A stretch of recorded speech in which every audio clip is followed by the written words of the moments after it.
Hey everybody, welcome to the Allison Park Leadership Podcast, where we have culture, creating conversations. As always, I'm one of your hosts. My name is Dave, and my name is Jeff, and we're glad you joined us today. Again, we're father and son.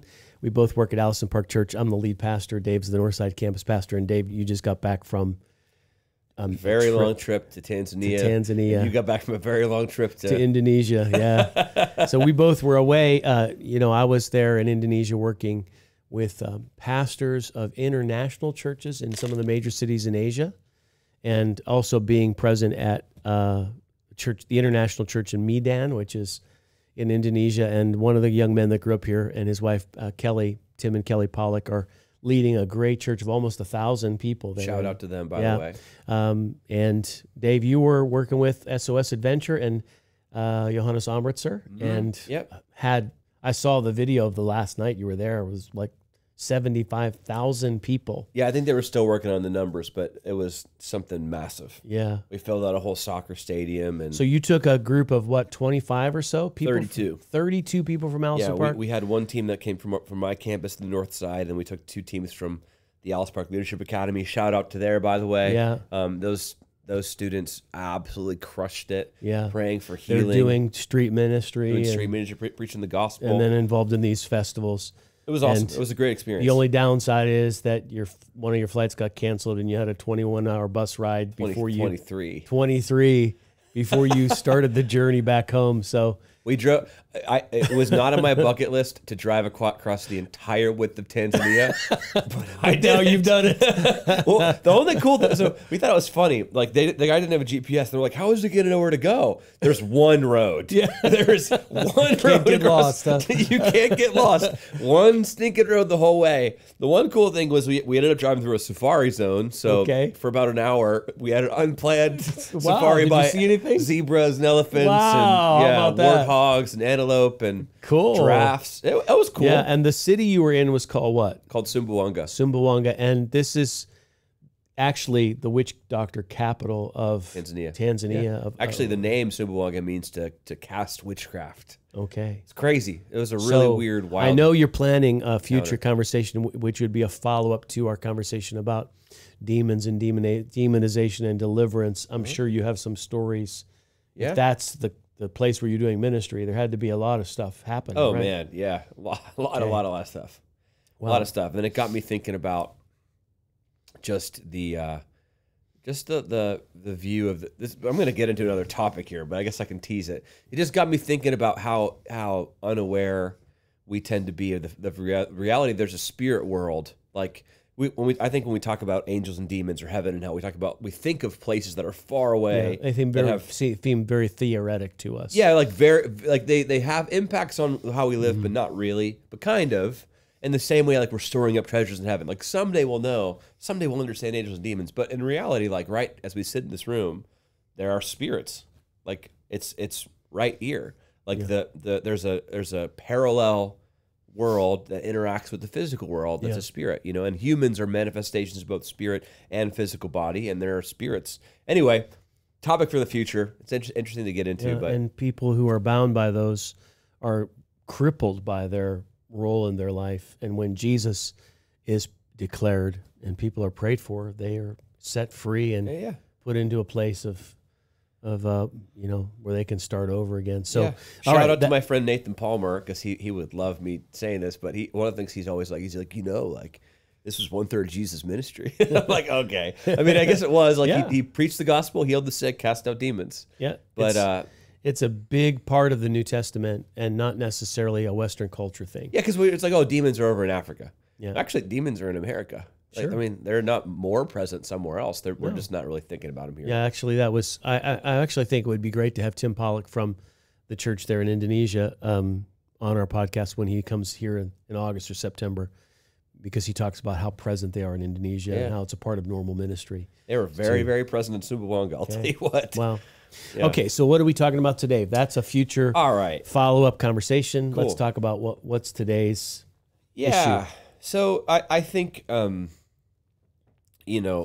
lot of times, like, I have things that I feel curious about or bothered by or whatever, and starts a good podcast topic. But I think one thing that's interesting to me is that, sometimes it's really nice to be able to learn from generations before me about my generation, the younger generations. It feels like there's often wisdom or lessons that get lost. Yeah. And you have to like relearn. Sometimes God has to like reteach stuff that another generation really got. And maybe it feels like when we finally get it, you're like, finally, like we've been waiting for this. So I was just asking you when we were off air, like, is there anything that comes to the front of your mind when you think of, millennial and Gen Z and the younger generations of like lessons that you would love for us to understand or get, or things that could be passed down, that maybe your generation, it was like second nature, but maybe has kind of been lost, or things that are practices that maybe are sometimes a little bit irritating because they're going unnoticed, but they can be difficult. So this is dangerous to ask an old man. So, but you got permission. At the time of this recording, I'm 7 days away from becoming 60. So I'm officially, I think 60 triggers. I now am eligible for what we call prime timers here at Allison Park Church. So old people can at times become critical and grumpy about everything. I don't want to be that person. And the whole phrase, this like the old man who's sitting on their front lawn saying, "Get off my lawn," that kind of a thing. I don't want to be the "get off my lawn" guy, who's just criticizing the next generation. But since you're asking me, so quickly, you're just to preface, it sounds like what you're saying is if you maybe fall into your age category, that you're encouraging people to guard your heart. Sure, against... I don't think it's just boomers too. I think every older generation has a tendency to look back at the generations following them and to judge them unfairly because they think differently or act differently in some way. Yeah. And one of the traps for people my age is that you get consumed with the past and you begin to feel like your generation was superior in everything.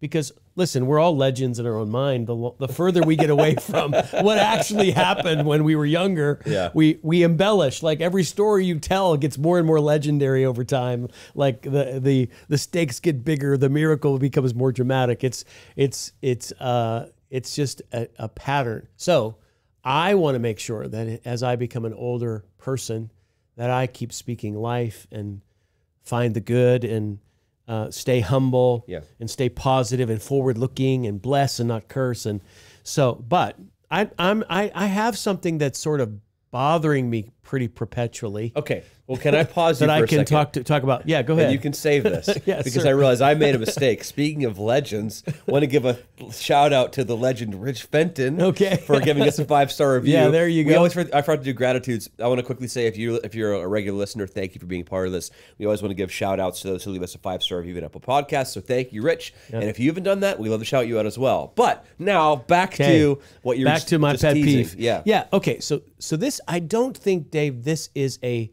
criticism of your generation. So you're millennial, and the next one is Gen Z. Okay, this isn't a generational criticism. It's more of a criticism of our era.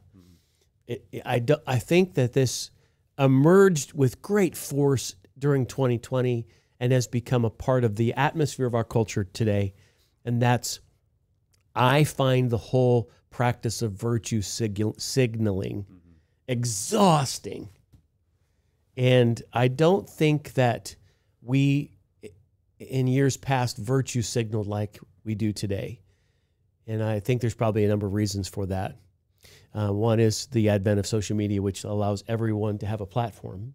That maybe that wasn't true before, because if you didn't have a stage to stand on or an organization that you led, your voice was diminished, right? You weren't writing for a paper or on television or something. Okay, so, but now everybody has a voice. And then the polarization of society has forced everybody to pick sides on every issue. Mm-hmm. And there is this pressure or shame that is placed there to identify yourself as belonging by voicing the right opinion at the right time about the right issue. Yep.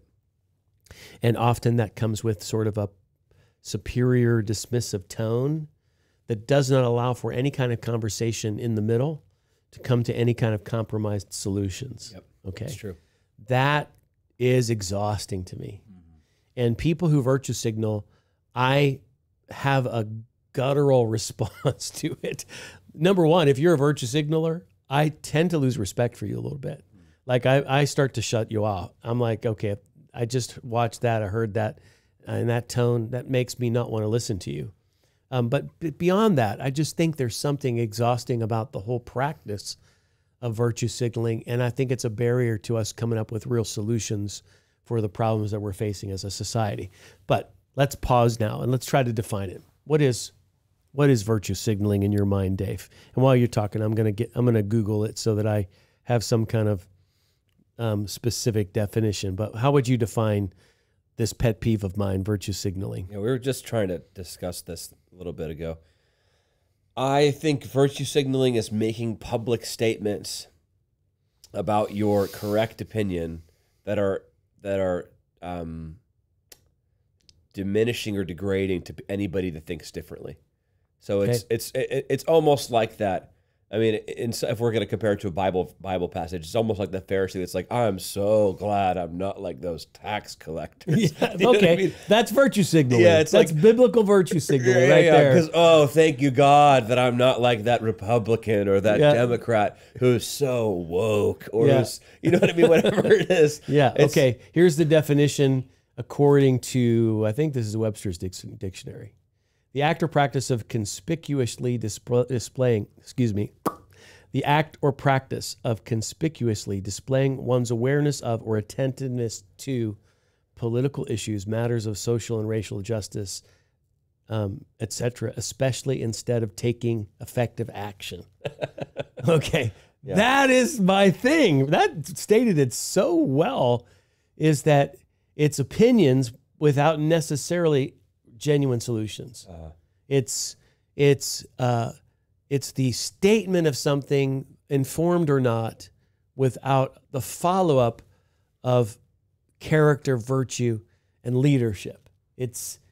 I'm longing for virtue, not for virtue signaling. I'm longing for leadership, not just for people who are voicing a thought. Yeah. And because the problems that we're in our society aren't going away, it just feels more and more like, just one more person raising their voice or telling us how disgusted they are with the other side of the culture war is just wearing me out. Yeah, it is. It's exhausting. So I don't think it's just exhausting for your generation. Okay. I think everybody's exhausted by it.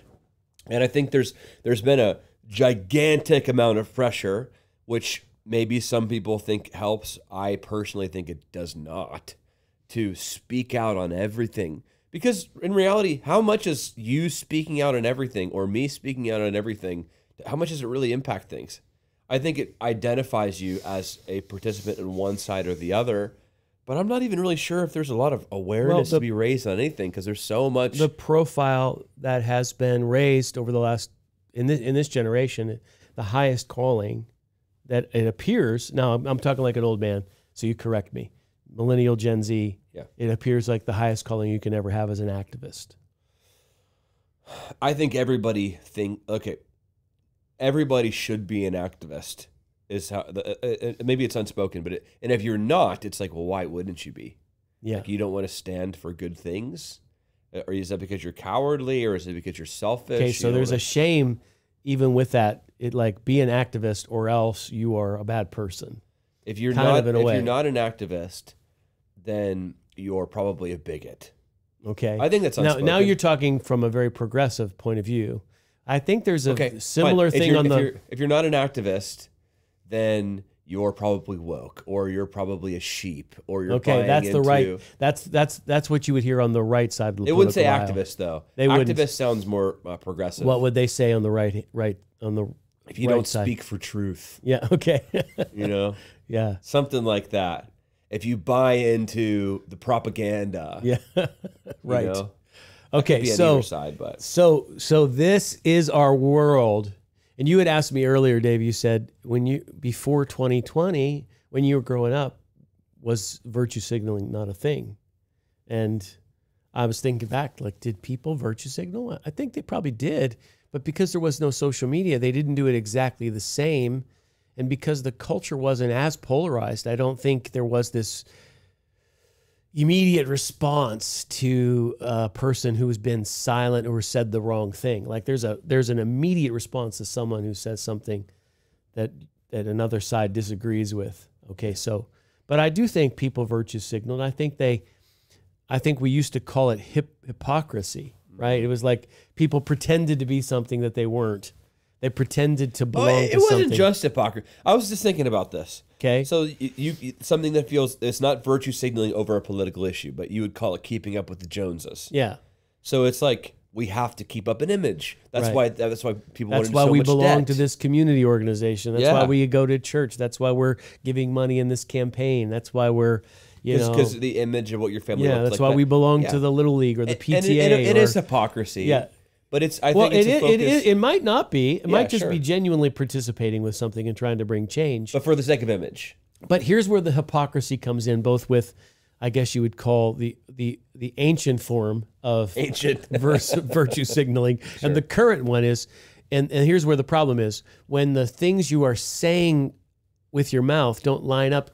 So there's a virtue you're expressing to the world through your statements, but there's not a virtue that's present in your life, right? Like there's the virtue of your correct opinion to your in-group that you're a part of, but there may not necessarily be anything that you're doing with your life that is making the right kind of changes, or that is creating an atmosphere where other people can depend on you, or that is where you're creating a foundation for anything good to be built or developed. Like, I think there used to be almost this sense of, if it's because you've built something, you can speak to this. Like, because you've lived a certain way, your opinion carries more weight. Yeah. And now it's like, it doesn't matter what you build. Like, you can have a life that's totally out of whack as long as you are against the right enemy and you're saying the right worldview opinions, then you're good. You can feel good about yourself. Let me put it a different way.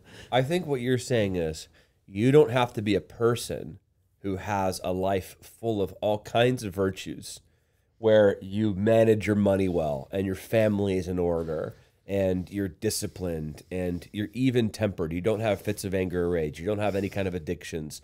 You are a leader in your community. Like, there's people that, like, oh, that person lives great, now they earn respect. Before, if you became a person that was honored and respected because of the way you lived, then you would have a right to speak out on something.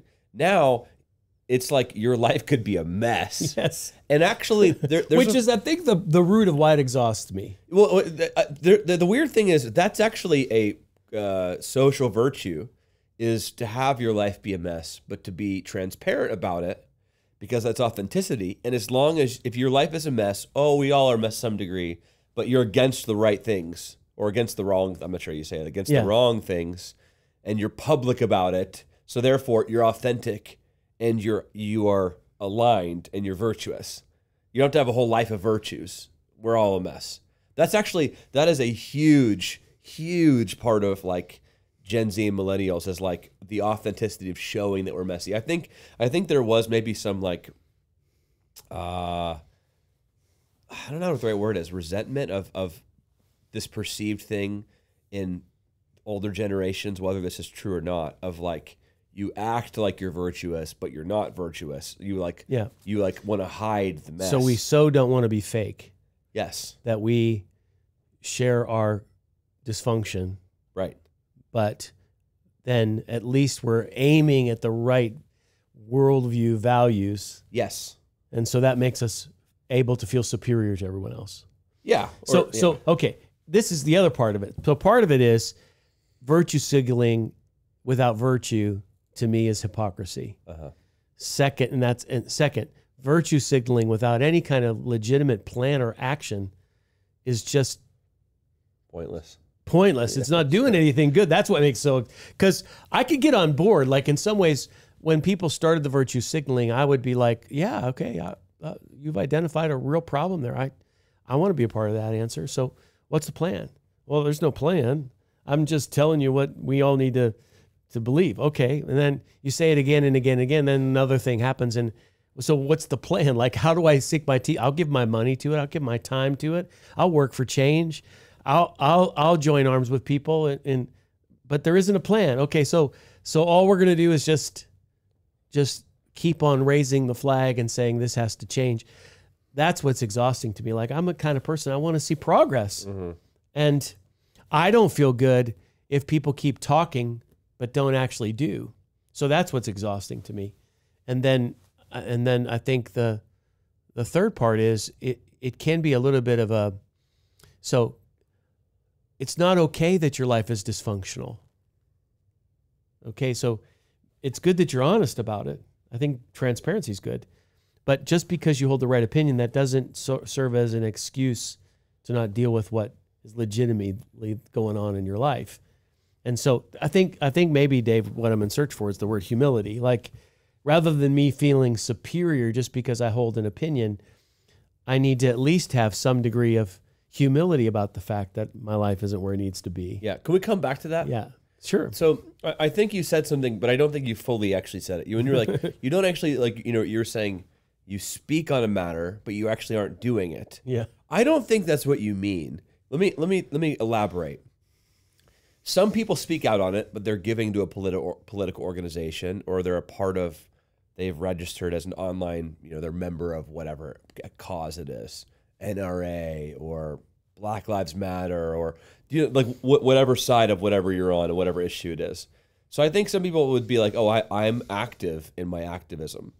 But like, you don't mean that. You mean, I think you're talking about virtue signaling without a plan of action within a local body to bring unity and movement in a church set. Like I don't just mean church. I mean community. I mean, sure, but like you're talking about doing something that brings people together over an issue and fixes it, so that so it doesn't continue to create division. Yeah, it brings unity and a fix. Yeah. Whereas right now, what activism often does is it widens the gap. Yeah, right. It widens the gap, and which makes solutions harder to arrive at.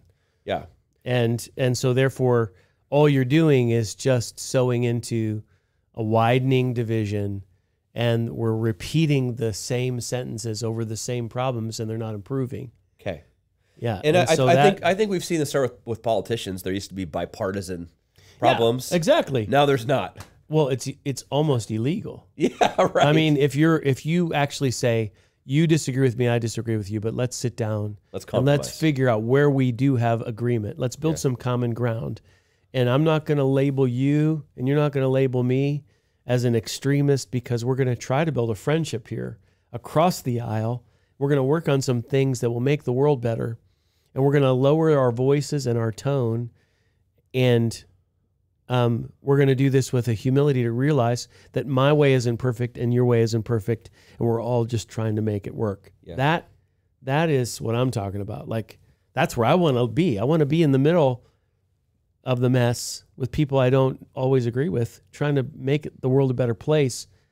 And if you're going to stand up and shout at me every few minutes and call me names, like, that's just not helping anybody. Yeah. And that's the thing I think that's so exhausting. So we had this topic on our list for forever that I'm realizing, this is kind of what we're talking about. Pastoring an activist generation. Yeah.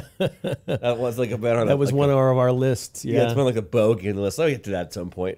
Kind of feels like what we're talking about a little bit. It is, in a way. So what do we do with, like, when you're thinking about from your, 33 years as the lead pastor at Allison Park Church? I do think, I think this is part of the challenge, that phrase, pastoring in an activist generation. I think pastoring and activist are two very opposite skills and two very opposite approaches. Because an activist wants to disturb the reality, wants to shake the world, wants to make everyone feel uncomfortable, so that then eventually you can look at a truth that you have been ignoring and get to the root cause of it, and then try to bring awareness of massive change that needs to occur.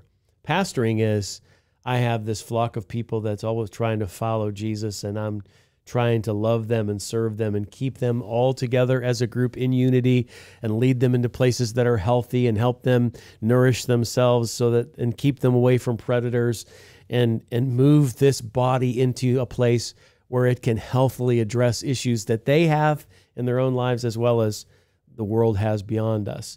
And activism and pastoring, I find to be at odds with each other.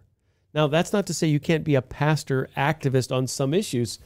And I know this is actually one of the things that during 2020 was being demanded of us. I think it's still being demanded of us of every election year. Yeah. Raise your voice. Speak to this issue. Talk about which candidate you are for. Mobilize people to vote. Bring change.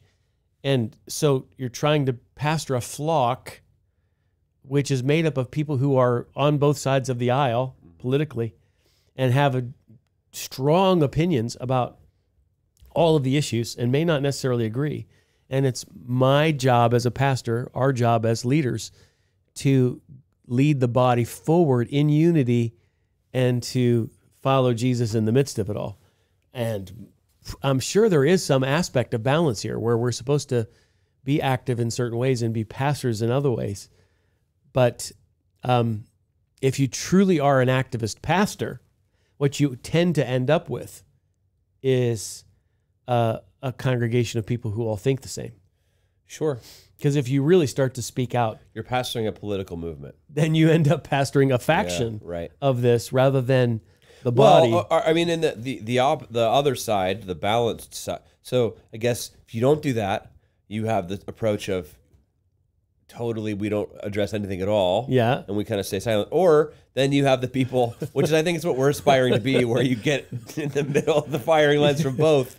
Because because then you start to talk to issues in a way that is humble and that does allow for room for differences of opinion and doesn't want to label the other side of the aisle, whichever that is, with the severe extremist names that people use to diminish their opponents. And but you're also calling out truth. I mean, one of the things that pastors have to do to shepherd is you have to, like, we don't have a party in America that's a Christian party that represents truth in all of its context without any form of wickedness. You know, I think some people would severely disagree with that. I know they would. Yeah. I know they would. But I would challenge that. I would say I don't think either side of the political aisle would represent all of the interests of Jesus. Like they would say, well, some things you got to leave to the church and not the state. It's like, fine, but like you can see the heart of Jesus and some of it, you know, the policies of both parties, and some things there's this cocktail where you're like, that's not good. And I think as pastors we have to speak out for issues of morality. You know what I mean? When it comes to it, to help to teach people and and we've talked about that. You know, we have our primary four social issues that we want to constantly speak to, that prophetically speak to both sides of the aisle. And I guess that's a talk for another time to come back to that. Sure. And describe those things. But I guess where are we going with this? I guess what I'm longing for is the pathway forward to get people to do more than just signal. Yeah. So here's where we're going. There's like a longing inside of me for more than just the raise your voice. I'm not even saying to eliminate that totally from the equation. If that needs to be part of the world we're in, again, it's different than the world that I grew up in and that I pastored in for so long. And it's like we crossed a line in 2020, and I don't think we're going back. Social media isn't slowing down, and the world isn't moving to a greater unified place. Maybe if there's some global event that happens that forces us all together, that could change things. But other than that, I think we're living in this toxic, divided era. But I think it's going to cannibalize itself eventually. You do? I don't know what will happen, but there's so much fatigue. I don't think people like this. But okay. So let me separate two for a moment, if I can dare to do so. I think there's a difference in my mind too between the virtue signaling that happens with people who are in the world and not necessarily followers of Jesus, and they're acting a certain way. And honestly, I have no expectations on them. I am not exhausted by people who are in our culture and are raising their voice on both sides of the aisle. That doesn't bother me. It's when it's in the church that exhausts me. It's when fellow pastors take this tone. It's when people who are Jesus followers do this, or maybe those who have left the church and become critics of the church. I guess this is one of these pet peeve moments. They aren't necessarily living a healthy life. They haven't become better people, but they have a pet peeve against a part of the church that they find to be wanting and not living up to their moral value of the way they think the world should be. Yeah. And they have walked away from following Jesus, and their life is not where it needs to be.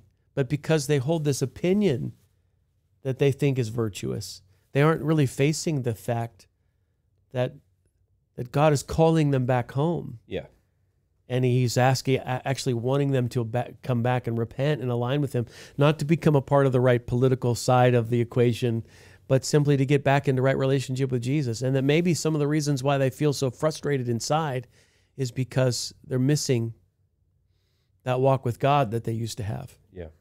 So my exhaustion is the way that Christians act. Okay. Like I see people, okay, the culture too. I mean, okay, so I'll bring up one of these. This is not, I'm not upset about this one at all. But, you know, the WNBA has this whole thing about Caitlin Clark, and she's become this phenomenon. Yeah. And everybody's paying. And, oh, my goodness, I'm a sports talk radio person. It is hard to listen to anything on sports talk without getting involved with the culture war. It's like, and I hate when it invades my spaces. Like sometimes I want to watch sports just because I want to escape from all the other tensions. And when it intrudes in my life, I'm like, like, come on.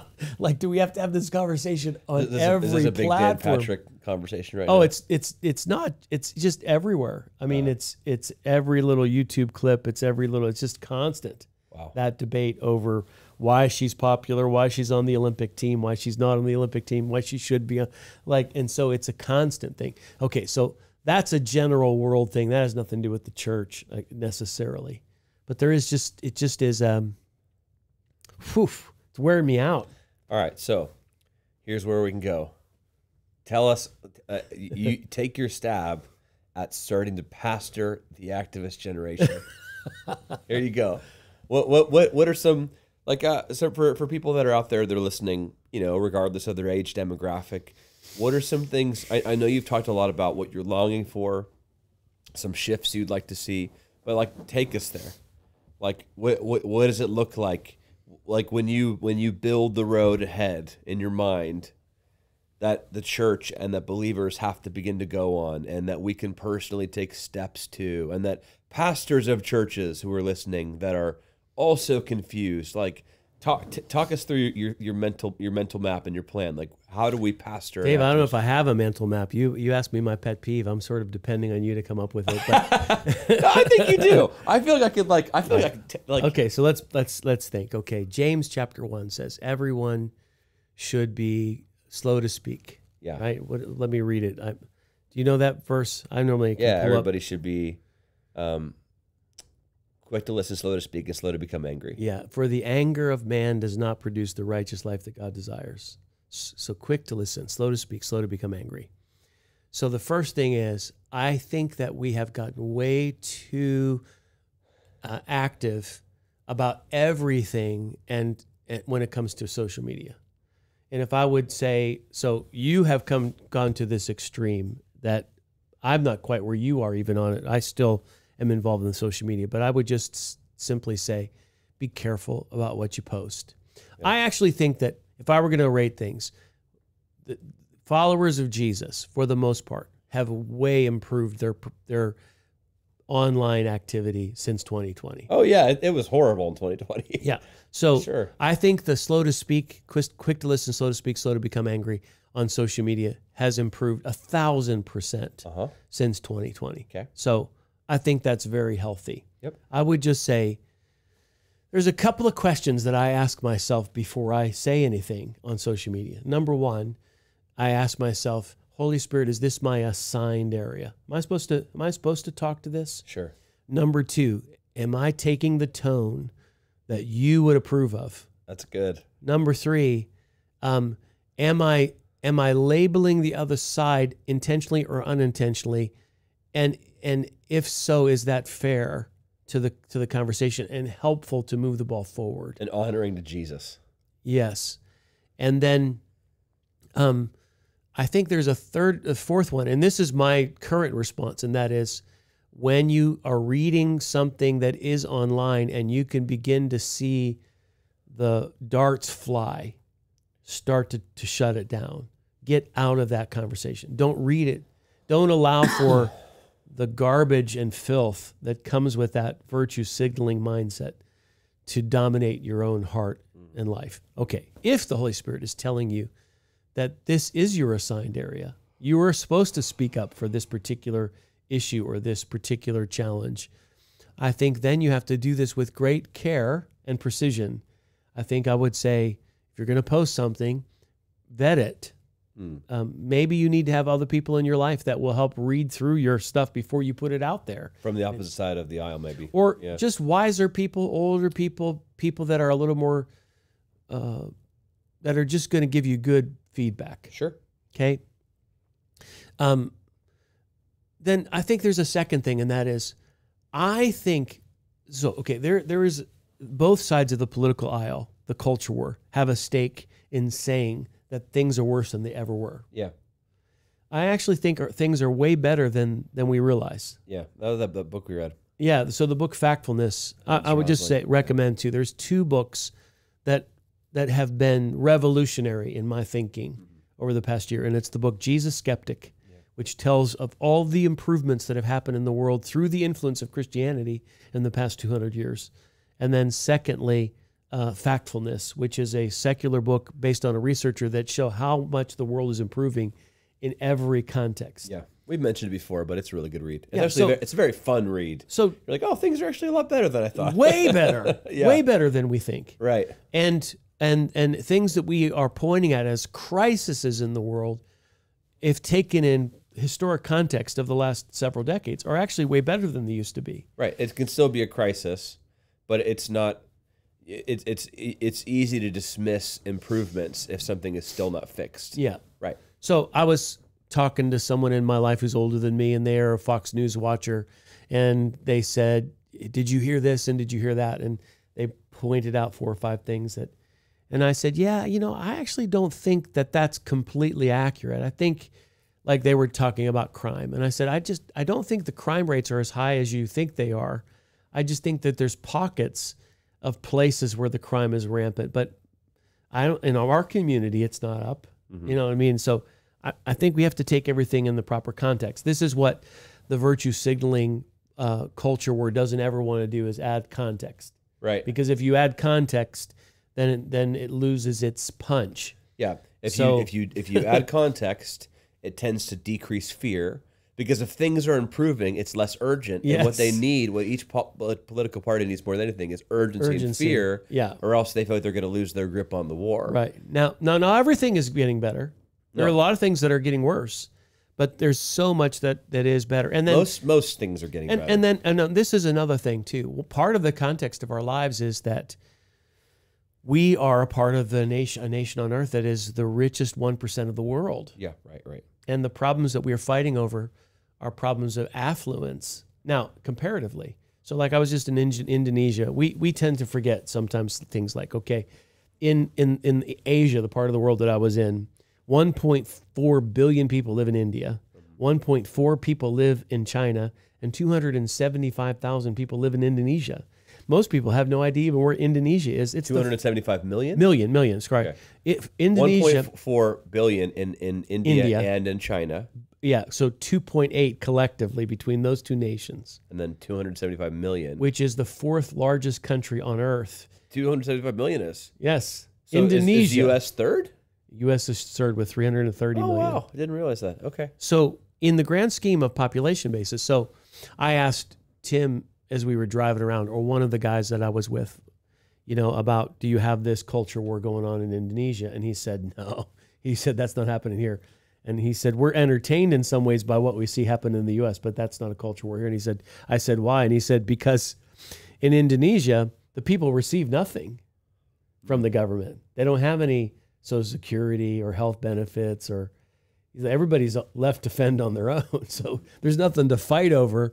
So he said the government is pretty laissez-faire in comparison with what you would see in the United States, because everyone has a stake in the game in the U.S., whereas in Indonesia. So you have 275 million people who have collectively nowhere near the freedoms and benefits that we enjoy in the United States.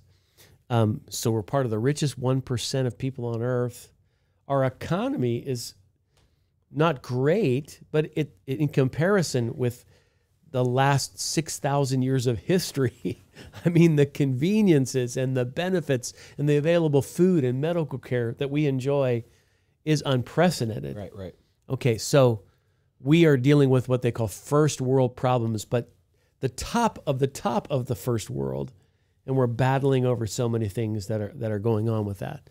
Again, that context should matter because, it should make us aware that to whom much is given, much is required, that we are stewards of a lot of amazing things that are happening within our culture and our environment, and that we're responsible to take what we have to try to be fair and try to make things as equal as we can, but also to do things that are going to bring unity and solution. So pastoring an activist generation, your map forward, starting with James 1, everyone should be quick to listen, slow to speak, slow to become angry. That's a foundational pillar. The second thing you're saying sounds like we need to have perspective of where we actually are, and not just buy into propaganda that's being fed by politicians or the media, because things are not always as they seem when you hear them on news stations. They're never as extreme or as bad.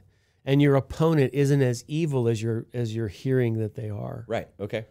Right. So there's a label that, you're a white supremacist, you're a fascist, you're a communist, you're a Christian nationalist, you're a bigot, you're a homophobe, you're a misogynist. Like, there is this attempt to label the other side as Hitler, which dehumanizes the people that you're really supposed to be talking to, listening to, loving, and serving.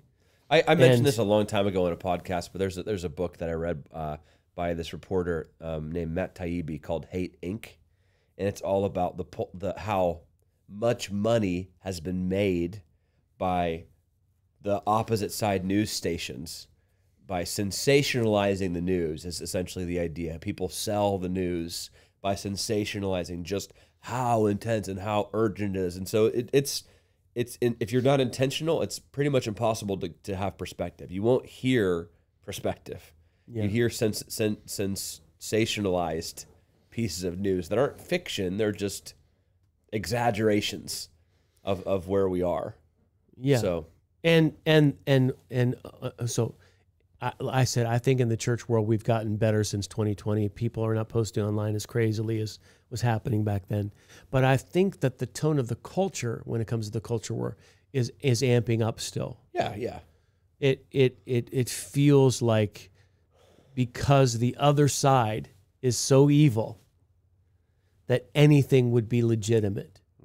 If you killed someone, if you assassinated someone, if you threw someone into jail unjustly, if you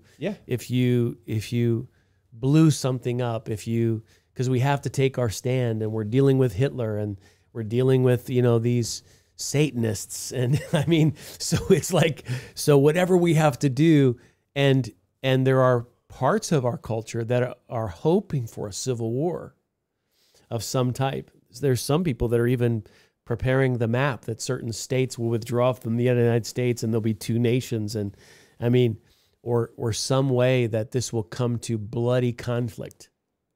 I think that's a serious concern that we should have, that there is a push towards violence. Because, okay, so I fell in love with a lot of the Rwandan students and congregation members that we have that came here shortly after the genocide in 1994. And one of the reasons why the genocide, so there were 1 million people who were killed, 2 different factions that were battling with one another, and one decided to eliminate the other. And so there was 800,000 people killed in the first 100 days. Some people say 1 million. And part of how they moved in that direction is one side dehumanized the other, calling them cockroaches and diminishing them so that they're not even perceived to be human beings.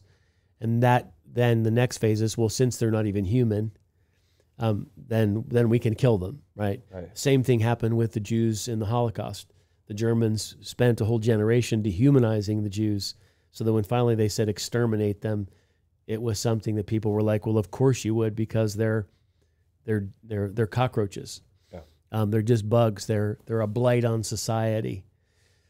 There is a push towards that violent impulse that our culture is headed toward.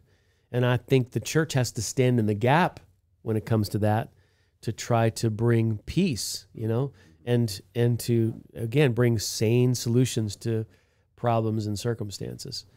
And I think the world is just crying out. Like I'm longing for the character of Jesus in people. Like I want more than just an opinion now. I really want you to show me, that you have those qualities of humility and gentleness. So you're on the third and patience. One now. We have James 1. And then you have perspective. And then now the third one is act like Jesus. Be a person of virtue. Be a person of Christ-like virtue, who by your tone and your life and your disciplines and your habits and your pursuits, it's good that you're authentic about your flaws. I think it's good that you're honest about where your life doesn't measure up.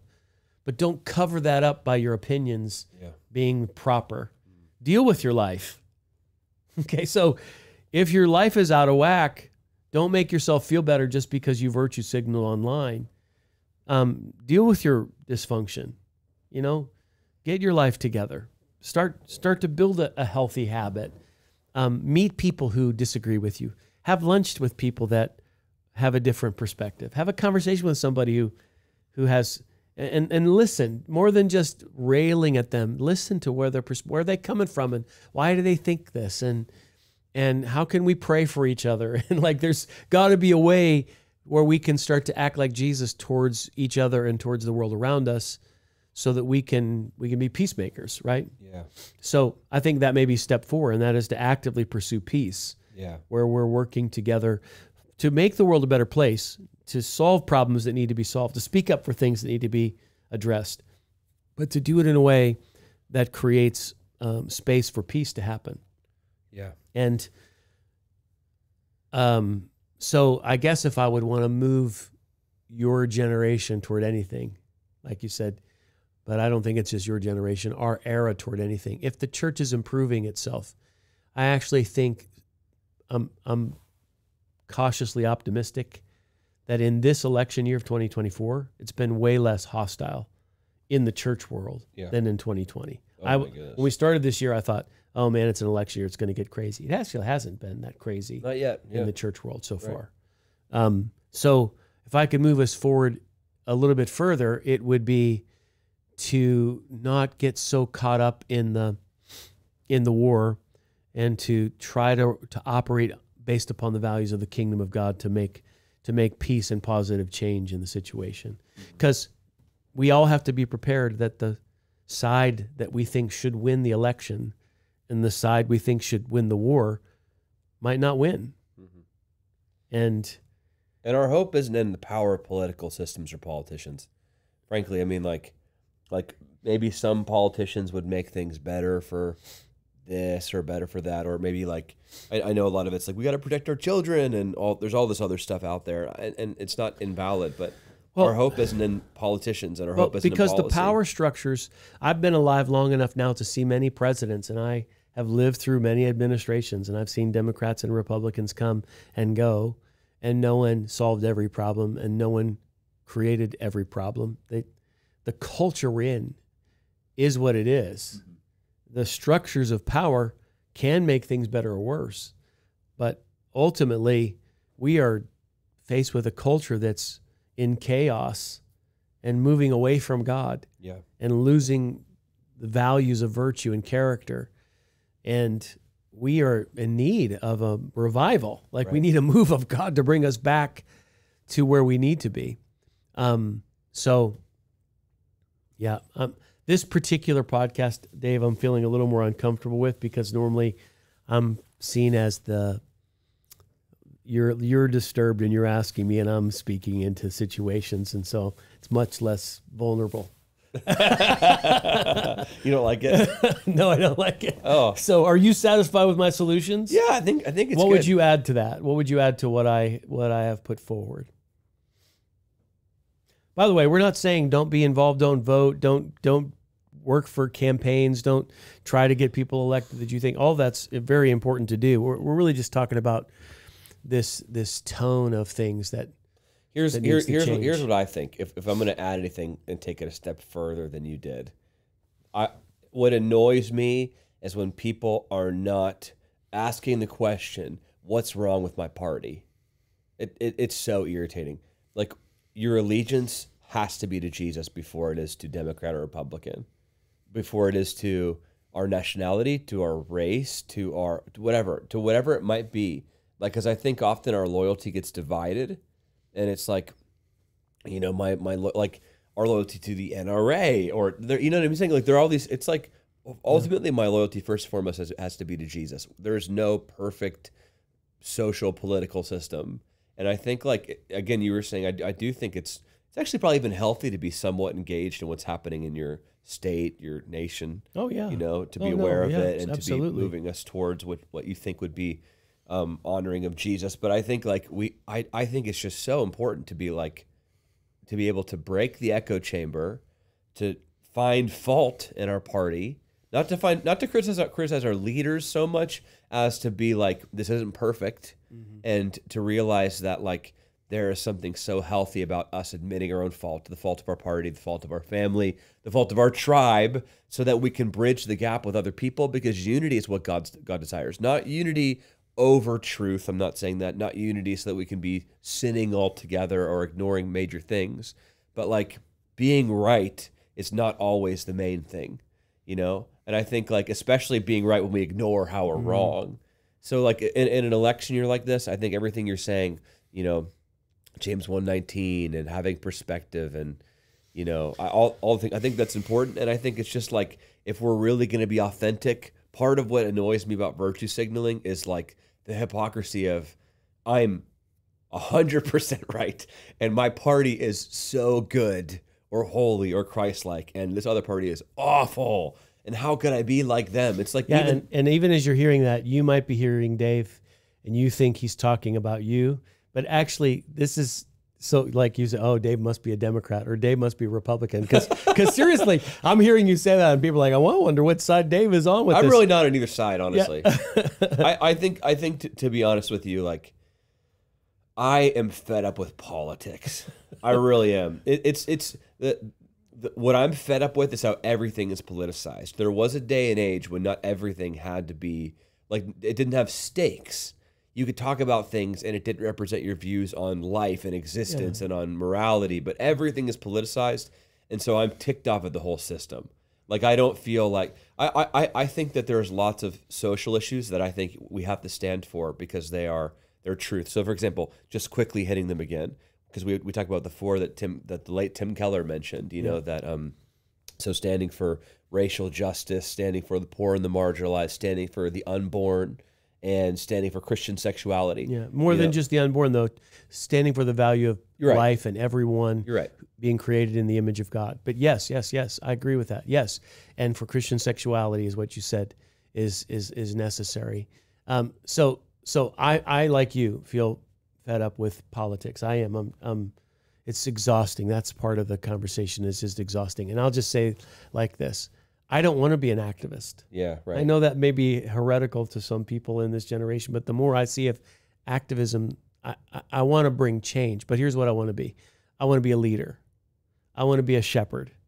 I want to be a servant. I want to be an initiator of positive change. That may have in the past been considered activism. I want to stand with people on issues that matter. But I don't want to be constantly disturbing everything and turning everything upside down and pursuing every conspiracy theory and to try to And frankly, I don't overturn- think that's the way that Jesus has brought change. Well, let me ask you this question: was Jesus an activist? I don't think he was. I don't think he was either. This is gonna. I'm gonna take a stand. Like if I go too far, but I'll just quickly hit on this. I've read books and stuff, and I with people that I respect that talk about the gospel as if a huge part of the gospel, and it talks about your kingdom come on earth as in heaven, as if that's social change. I don't think it is. I think the gospel is first and foremost the good news of Jesus, and I think that the changes that come from the gospel often bring social change. You know, Dr. Tony Evans wrote that book, Kingdom Race Theology, Right. that he talks about how the effects of the gospel are often social change. But the main focus of the gospel is not social change. Like, I think we have to be people that are about the kingdom of God first and about the gospel. Well, it's a byproduct. Social yes, but change is a byproduct. we want the byproduct. Just like, okay, here is the two sides of the political aisle and what their primary concerns are. The right is concerned about righteousness. We want to make sure that our lives are right with a moral God. We want to be sexually moral. We want to be righteous in the way that we treat our bodies and the way that we treat the unborn and the way that we treat others. The left is concerned about justice. We want to make sure that the world... And maybe compassion. Yeah. So righteousness and justice are both byproducts of the kingdom of God coming on earth. Yeah. It tends to be that the right side of the equation speaks out for issues of righteousness but ignores justice. And the people on the left side of the equation speak out for issues regarding justice but ignore righteousness. Yeah. And righteousness and justice come as a pair. They're both a part of the byproducts of the coming of the kingdom of God. Yeah.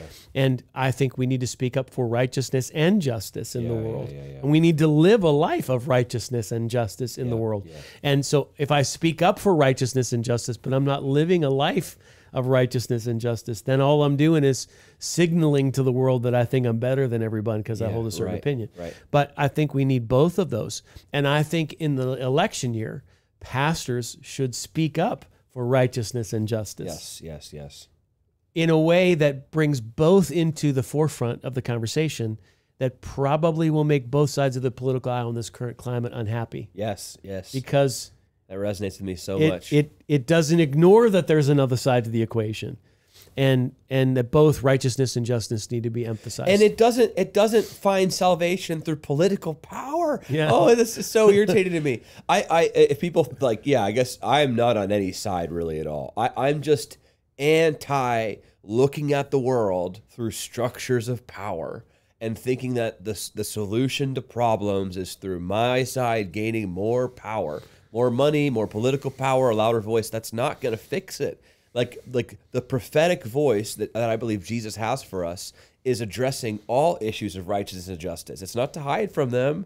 It's not to, as a pastor, my mind is, it's to not so much worry about losing people that are big donors or that have influence in my congregation by like, well, I don't want to tick them off. We have to. Like, we have to do it with the right tone, and we have to be compassionate. But like Jesus wasn't shy about preaching about truth and what it means to follow God and our allegiance. So there's this book that I have just started reading. It's called Salvation Through, I think, Allegiance Alone was called. But it's this idea that it's not just this mental thing that we have of I believe in Jesus. It's my allegiance is to him before it's to any political structure or any group or tribe I could find. So like we have to do that. Like, and I think like, every time I start kind of popping off about this in my soapbox, it's definitely not against a political party. It's against political structures. I'm so fed up with it. Like, just so the whole thing. That's the exhaustion we started with. I'm feeling that exhaustion too. I think probably a lot of people are. And I think we have to figure a better way forward to deal with whatever it is that's going on in our world. Yeah. So there it is. There it is. There it is. And it feels like we vomited in this conversation. And you got me at the end because I think hopefully I took some of the uncomfortable pressure off of you because I think I went a lot farther than you did. Yeah. But I think this is supposed to be an authentic conversation. These are very much, there are people that do so many podcasts that are great. They're teachings. They come in prepared with like points they want to get across and research that they've done. And I think for us, we're having live conversations that are raw. Yeah, that are raw and that are just us and maybe discussing what people are feeling. Yeah, and hopefully you feel the room to disagree, and maybe even as we're dealing with the tension, some thoughts pop into your mind and some revelation that's greater than what we have will occur. And I guess if I would close the conversation with this is this. I think the attitude of humility and brokenness about what's going on in our world should be one that prevails within our heart, and then that should be translated into prayer. Agreed. Where we say, oh God, we know we're not perfect. We don't hold all the right thoughts. Our thoughts are not your thoughts. Your thoughts are higher than ours. We think we know the right things. We just pray that you would bring healing to our broken world, that you'd bring answers that we could all agree upon to make the world a better place. You'd expand our perspective so that we could see things where they are better than what we're hearing constantly in the echo chambers we listen to. And then as we're in this election year, we could raise our voice to bring about the right kind of change, and that your purpose would prevail in whoever is going to be elected in this upcoming season. God, we really want your will to be done, your kingdom to come. Whether that's Democrat or Republican, we just ask that your will would happen. Yeah, that's good. And we want to, at the end of the day, be able to look you in the eyes and hear you say, well done, good and faithful servant. Yeah, that's good. Yeah. Good way to close. Well, thank you for joining us in this conversation. Hope you heard our hearts and the nuance, because I know it's a lot to kind of go through, but it's where we are right now in the world. And yeah, just like you said, like we pray for God's will, and that maybe we can travel down this path towards unity in the body and to stop. Not that maybe there's not maybe as much virtue signaling in the church, but we could totally leave that to the side and become people of virtue who can disagree but still work towards, the unity of the Spirit, to see righteousness and justice in our world, and to preach the gospel ultimately, so that people might come to know who Jesus is. So anyway, thank you for listening. As always, we would just love to just make a request of you.